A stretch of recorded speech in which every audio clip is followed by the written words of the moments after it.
습니다. 누가복음 2장 1절에서 14절 말씀입니다.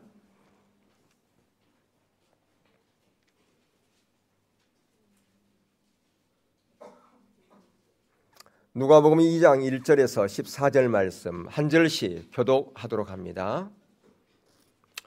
그때에 가이사 아구스도가 영을 내려 천하로 다 호적하려 하였으니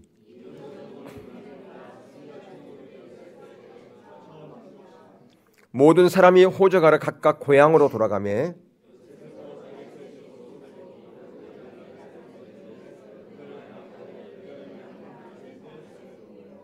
그 약혼한 마리아와 함께 호적하러 올라가니 마리아가 잉태하였더라. 첫 아들을 낳아 강보로 싸서 구유에 뉘었으니 이는 여관이 있을 곳이 없었음이라라.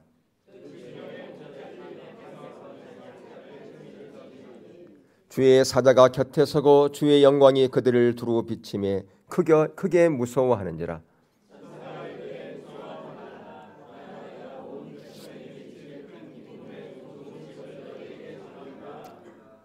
오늘 다윗의 동네에 너희를 위하여 구주가 나셨으니 곧 그리스도 주시니라.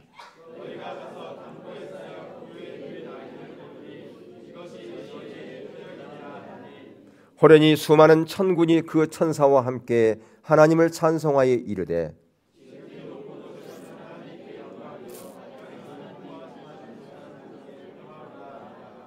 아멘. 온 나라가 대통령 탄핵 그리고 특검 수사 청문회 등등으로 정말 뒤숭숭한 한 해가 저물어가고 있는 것 같습니다.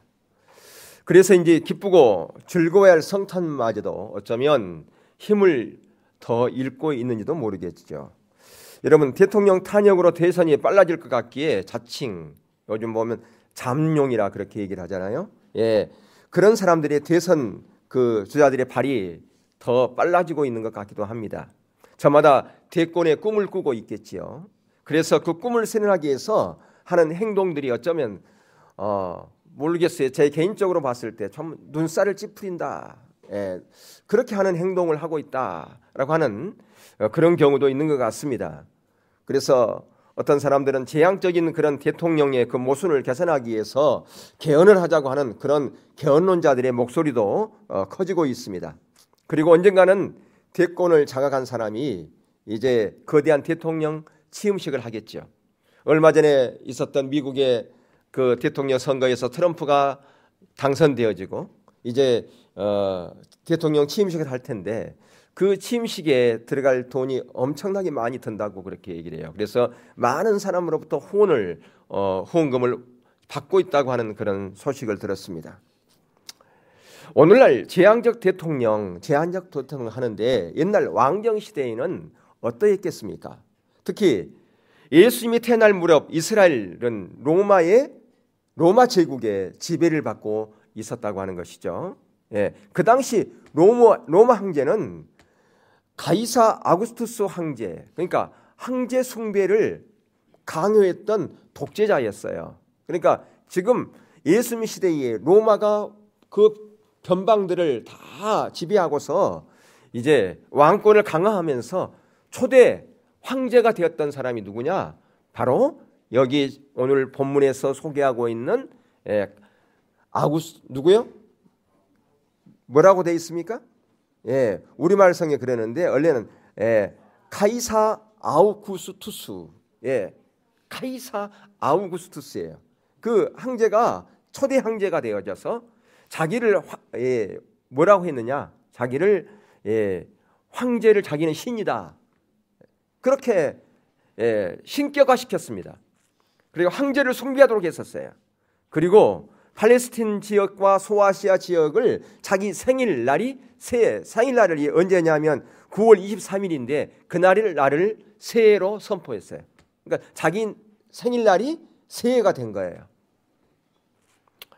더 나아가서 많은 세금을 걷기 위해서 이제 호적 조사가 이루어졌고 그래서 이제 요셉과 마리아가 호적을 하기 위해서 자기 고향인 베들레헴으로 가게 되었다라고 하는 것입니다. 지금 만삭이 된 그 마리아, 호적을 하지 않으면 엄청난 불이익이 있었기 때문에 만삭임에도 불구하고 호적을 하러 베들레헴으로 가고 있던 것이죠. 가짜 구세주가 통치하던 시대, 평화가 없고 불의와 억압이 가득한 시대, 혼돈이 가득한 그런 세대였어요. 그런데 그런 어두운 시대에 영적으로는 새로운 시대가 열리고 있었다고 하는 것입니다. 진정한 평화를 가져다 줄 진짜 구세주가 나실 날이 다가오고 있었다고 하는 것이죠. 여러분, 우리 눈에는 아무것도 보이지 않는 그런 혼돈, 아무것도 잡히지 않기 때문에 때로는 낙심하고 때로는 절망 가운데 있을 수 있습니다. 여러분, 성탄의 계절인데 불구하고 좀처럼 삶의 의욕이 없는 그런 분도 있을 수 있습니다. 예수님이 태어나긴 그 시대에는 오늘날 이 시대보다도 몇십 배 환경이 힘들고 어두웠던 그런 시대였던 거예요. 그런데 하나님은 그 깜깜한 어두움 가운데 빛을 비추셨습니다. 소망이 없고 절망 가운데 있는 그 시대에 하나님께서는 빛으로 이 땅 가운데 임하셨다라고 하는 것입니다. 나 같은 사람에게 은혜의 빛을 비추실까? 이렇게 우리가 생각할 수 있습니다. 여러분, 베들레헴을 한번 우리가 생각해 볼 필요가 있습니다. 그 당시 세계의 수도라고 할 만큼 로마는 수도였어요. 오늘날 세계의 수도 그러면 우리는 미국을 떠오릅니다. 미국의 수도를 떠오릅니다.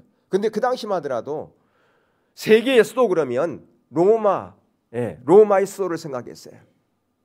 그리고 예루살렘, 이스라엘의 수도 그러면 예루살렘 그러지 않습니까? 예. 그리고 아름다웠던 그 도시, 항구 도시들이 많았어요. 가이사라라든가 요빠라든가, 그리고 갈릴리 해변, 갈릴리 호수의 해변 참으로 아름답습니다. 그런데 이 하필이면 아주 작은 그런 초라한 베들레헴을 하나님께서는 선택했을까요? 오죽하면 미가 선지자가 주전 656에 예언하기를 베들레헴 에브라다야 너는 유다 족속 중에 작을지라도, 예, 이렇게 예언한 걸 보면 이 베들레헴이야말로 보잘것없고 초라하고 정말 미미한 그런 마을이었다라고 하는 것입니다. 한 로마의 변방의 식민지였던 이스라엘에서 가장 작고 가난한 마을을 선택한 이유가 무엇일까요? 왜 이렇게 예수님은 그곳을 선택하셔서 그것에 오셨습니까? 바로 예수님은 이렇게 연약한 자, 가난한 자, 부족한 자, 병든 자를 위해서 오셨기 때문에 그렇습니다. 예수님께서 이 땅에 오신 것은 바로 소외된 자들의 친구가 되기 위해서 이렇게 오신 것이다 그 말이죠. 예수님이 오신 목적을 우리는 마태복음 11장 2절에서 6절에서 볼 수가 있는데, 바로 이사야서에서의 고난의 종으로 오실 그 메시아에 대한 예언이기도 합니다마는 함께 보겠습니다. 요한이 옥에서 그리스도께서 하신 일을 듣고 제 아들을 보내어 예수께 여짜오되 오실 그이가 당신이 오니까 우리가 다른 일을 기다려오리까? 예수께서 대답하여 이르시되 너희가 가서 듣고 보는 것을 요한에게 알리되 맹인이 보며 못 걷는 사람이 걸으며 나병한 자가 깨끗함을 받으며 못 듣는 자가 들으며 죽은 자가 살아나며 가난한 자에게 복음이 전파된다 하라. 누구든지 나로 말미암아 실족하지 아니하는 자는 복이 있도다 하시니라. 예, 바로 내가 온 것은 병을 치료하고 가난한 자에게 복음을 전파하는 것이다, 그렇게 말씀하고 있어요. 근데 여기서 중요한 것은 복음이 전파되어 구원받는 거예요. 여기에 핵심이라 그 말입니다. 가장 여기서 중요한 건 예수님이 오신 진정한 목적, 가장 중요한 목적은 복음이 전파되어서 구원 얻는 것이죠. 저와 여러분이 아무리 이 세상에 떵떵거리고 살고 건강한 몸을 가지고 있다 할지라도 구원받지 못한다면 그 무슨 의미가 있겠습니까? 예, 이 땅에서 아무리 잘 살아도 건강하게 살아도 그 사람이 죽어서 지옥 간다면 무슨 의미가 있겠냐 그 말이에요. 근데 가장 예수님이 오신 진정한 목적은 바로 가난한 자에게 복음을 증거하여 그들을 구원한 것이다. 근데 여기서 가난한, 그럼 우리가 다 가난한 자가 돼야 된다는 말인가?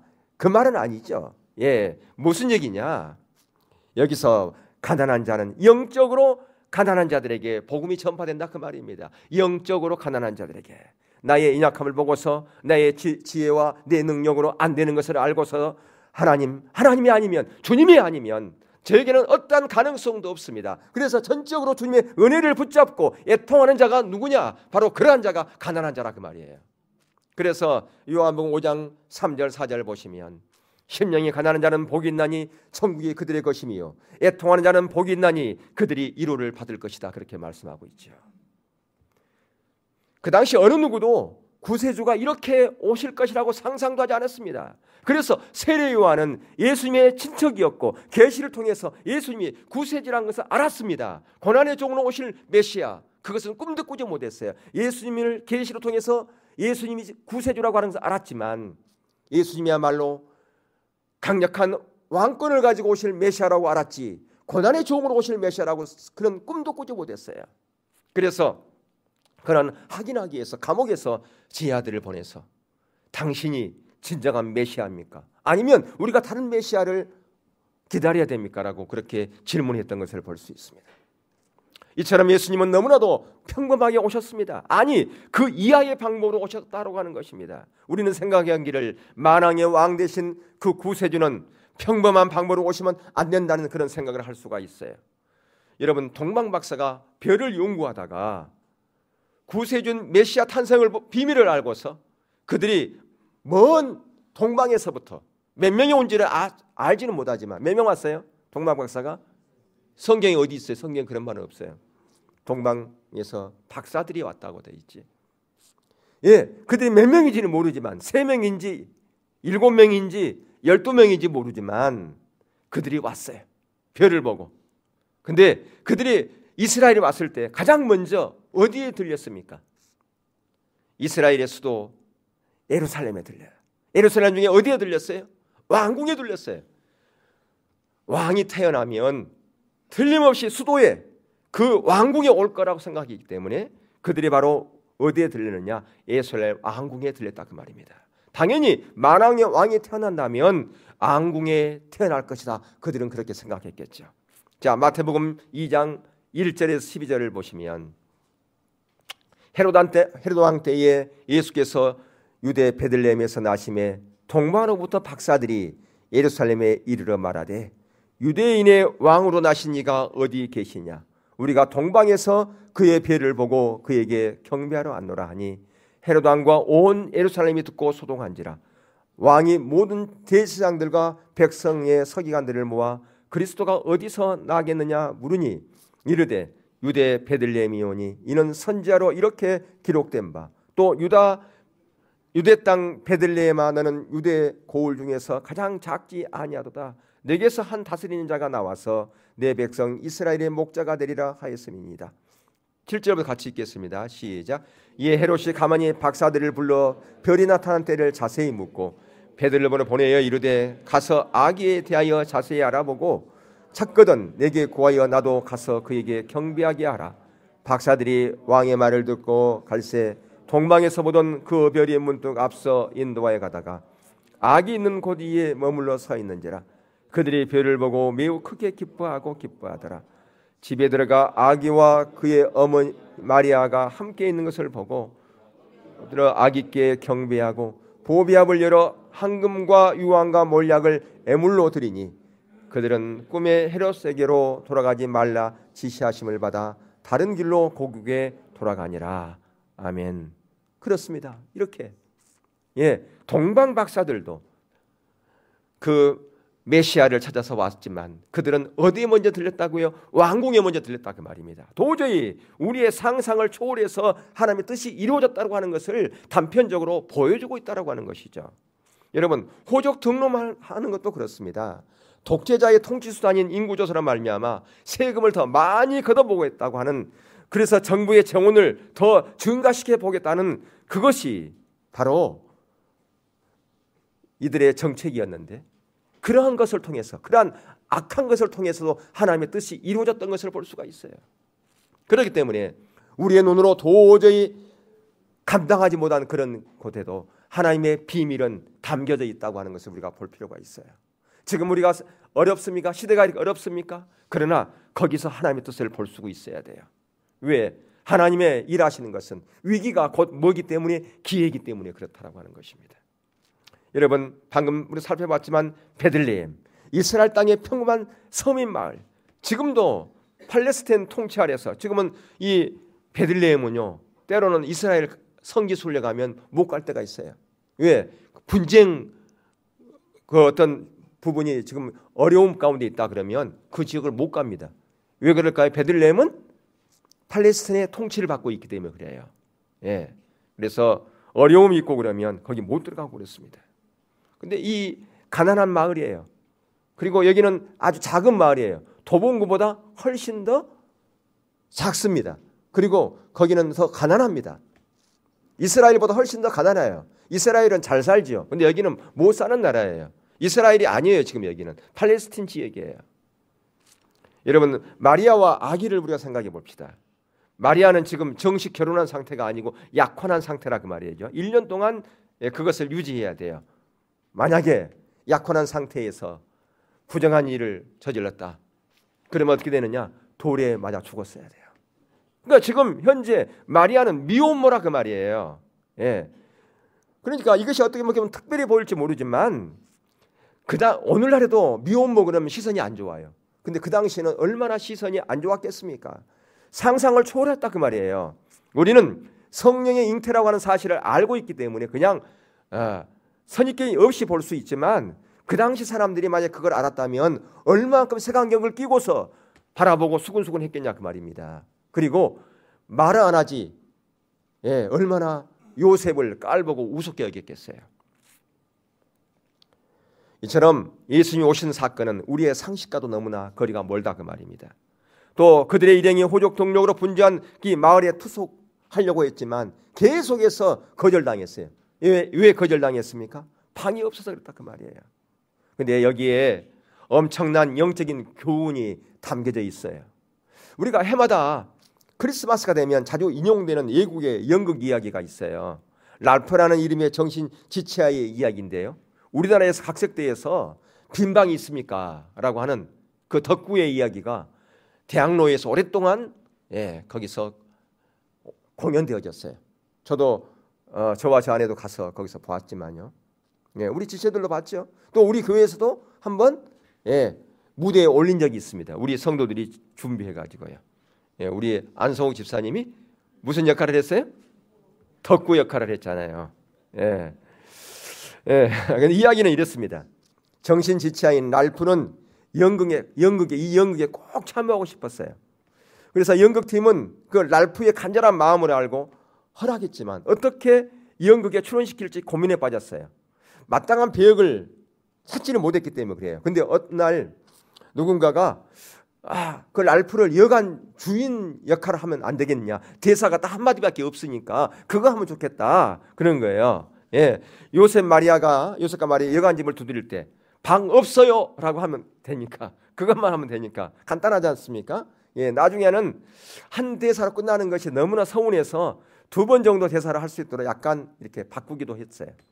자, 그리고 끊임없이 대사 훈련을 시켰습니다. 그런데 실제 연극이 올리고 한참 연극이 진행될 때 문제가 생겼어요. 요셉과 마리아가 문을 두드리자 랄프는 힘차게 방 없어요 이렇게 연습한 대로 잘 대응을 했어요. 그런데 이제 요셉이 제 아내가 임신 중인데 어떻게 안 될 거야라고 그렇게 이제 말을 하자 2번째 대답을 하지 못했어요. 한참 동안 그가 망설이다가 눈물을 글썽이면서 뭐라고 그랬냐. 갑자기 큰 소리로 외쳤어요. 방이 있어요. 제 방으로 오세요. 그랬단 말이에요. 자기 방으로 오라는 거예요. 순전한 마음에 그는 그곳에서 예수 그리스도를 영접한 거죠. 그렇다면 우리는 어떻습니까? 우리의 마음에 구세주이신 주님이신 아기 예수님을 영접하기에 충분한 빈방이 여러분에게는 있습니까? 아니면 베들레헴 여관 주인이나 방을 양보하는 수많은 사람들 같이 방이 있음에도 불구하고 방을 양보하지 않고 내 것으로 가득 채워 있냐 그 말이에요. 만상의 몸으로 빈 방을 찾아 헤맸지만 방을 구하지 못했어요. 왜 방을 구하지 못했을까요? 답은 간단하죠. 손님이 가득하니까 방이 없다 그 말이에요. 정말로 그런 것입니까? 왜 방이 없었을까요? 양보하지 않았기 때문에 그런 거예요. 양보하지 않았기 때문에 방이 없었다 그 말입니다. 베들레헴 주민들과 여관 주인의 입장을 보면 이해가 갑니다. 그날 얼마나 많은 사람들이 거기에 몰려들었을까요? 그러니까 수많은 손님들을 치료했을 거예요. 여관 주인 같은 경우는. 그러니까 엄청나게 피곤할 거예요. 그러니까 그런 사람들이 대꾸하기고 힘들었을 수도 있어요. 무감각한 그런 어떤 마음이 있을 수 있다 그 말이에요. 그러나 그 중에 주님이 태어날 것을 알았더라면, 만약에 정말 이 만삭이 된 이 마리아로부터 우리가 그렇게 기다리는 그 예수 그리스도 구주가 나실 것을 알았다면 그는 그렇게 행동하지 않았을 것입니다. 또한 바울 사도는 우리가 무슨 일을 하든 마음을 다해 죽게 하듯 하고 사람에게 하듯 하지 말라고 그렇게 가르쳤는데, 지금 그들이 주님을 태어난 것을 알았다면 그렇게 하지 않았을 거예요. 자, 여간에서 방을 구할 수 없었던 요셉과 마리아는 마지막으로 찾은 곳이 어디냐? 성전 제사로 드리는 구별된 양들을 두었던 망루로 갔던 것 같아요. 자, 이 망루는 2층으로 되어 있었는데 1층은 성전에 제사를 드릴 때 제물을 잠깐 두었던 그런 곳이고 축사고, 2층은 목자들이나 지나가는 행인들이 숙소로 사용했던 곳이었어요. 2층으로 되어 있는데 거기를 갔던가, 거기서 혹시라도 거기 가면 우리가 쉴 곳이 있을 것 같다. 그런데 거기도 이미 사람들이 가득 차 있었어요.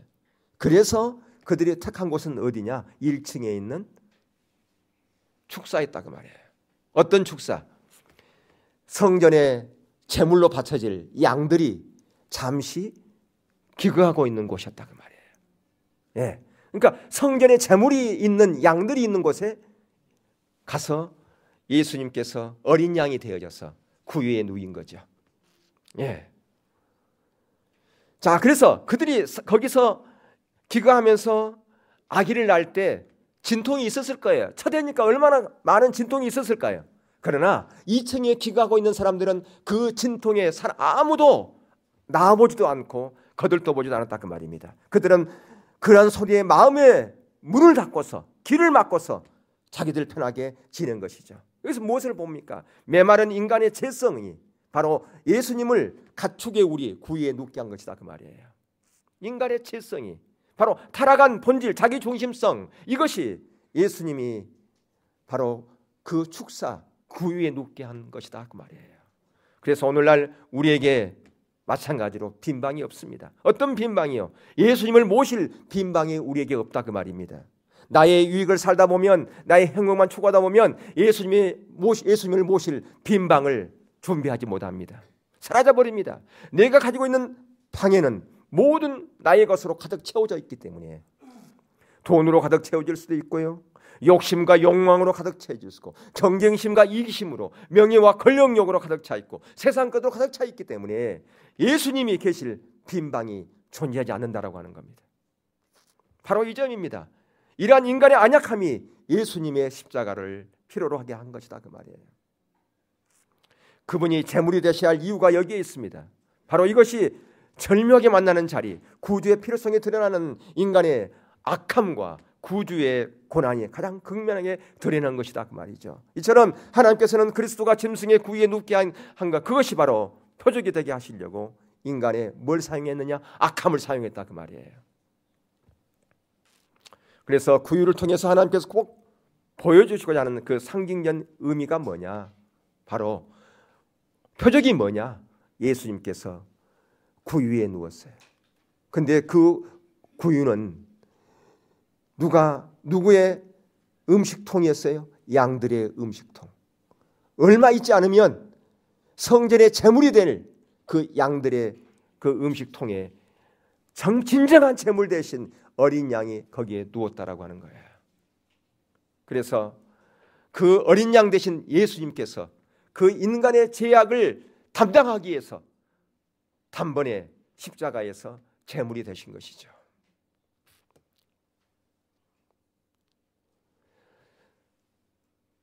그래서 하나님 자신이 자기 백성에 와도 영접하지 않을 만큼 인간의 죄악으로 가득할지라도 바로 그들 곁에 주님은 다가서서 손을 내밀고 계시다라고 하는 겁니다. 아니, 그렇기 때문에 주님이 그들을 섬기려고 오셨던 것이죠. 영접하지 아니한 그들 곁에 조용히 그렇게 또 다가오신 것이다라고 하는 겁니다. 그리고 그 죄가 가득한 곳에 하나님께서 구유를 통해서 하나님의 사랑의 마음을 전하려고 이렇게 역사하셨다 하는 것이죠. 우리의 제약은 하나님의 사랑을 증명하는 바로 뭐냐? 리트머시 시험지에 불과한 겁니다. 우리의 제약이 깊을수록 하나님의 사랑의 진실성이 감동적으로 다가올 수밖에 없습니다. 주님은 이렇게 어렵게 우리에게 다가오셨습니다. 그래서 주님을 만나는 것은 결코 쉬운 일이 아니에요. 왜 쉽지 않습니까? 너무 낮은 곳에 오셨기 때문에 쉽지 않는 거예요. 너무 가난하게 오셨기 때문에 그 주님을 만나기가 어렵다 그 말입니다. 이렇게 오신 예수님을 만나기 위해서는 바로 우리의 마음이 낮아져야 돼요. 가난한 심령을 가져야 된다 그 말입니다. 애통하는 마음이 없이는, 가난한 심령 없이는 가난하게 오신, 낮고 천하게 오신 그 예수님을 만날 수가 없다 그 말이에요. 예수님의 눈높이에 맞추지 않고서는 우리는 예수님을 만날 수 없고 예수님의 삶을 따라갈 수가 없다라고 하는 겁니다. 그렇기 때문에 우리 가운데 있는 그 방들을 청소해야 돼요. 세상의 것들로 가득 차 있는 그 방들을 비워야 된다 그 말이에요. 그리고 그곳에 누구를 모셔야 된다고요? 예수님을 모셔야 된다는 거예요. 예. 예수님은 방을 찾아 헤맸지만 방을 구하지 못했어요. 어쩌면 오늘날에도 예수님께서 저와 여러분 가운데 놓고 할지도 몰라요. 내가 혹시 들어갈 방이 없느냐라고. 그랬을 때 여러분, 주님 오세요. 저의 방이 비어 있습니다. 그렇게 자신 있게 예수님을 초청할 수 있는 저와 여러분 되시기를 주의 이름으로 축복합니다. 저에게 오십시오. 당당하게 그렇게 외치는 그런 성숙된 그리스도인이 될 수 있기를 다시 한번 주의 이름으로 축복합니다. 오늘 우리가 말씀 마지막 14절을 함께 우리가 보고서 마치겠는데요. 14절 한번 읽겠습니다. 시작. 지극히 높은 곳에서는 하나님께 영광이요 땅에서는 기뻐하신 사람들 중에 평화로다 하니라. 메리 크리스마스.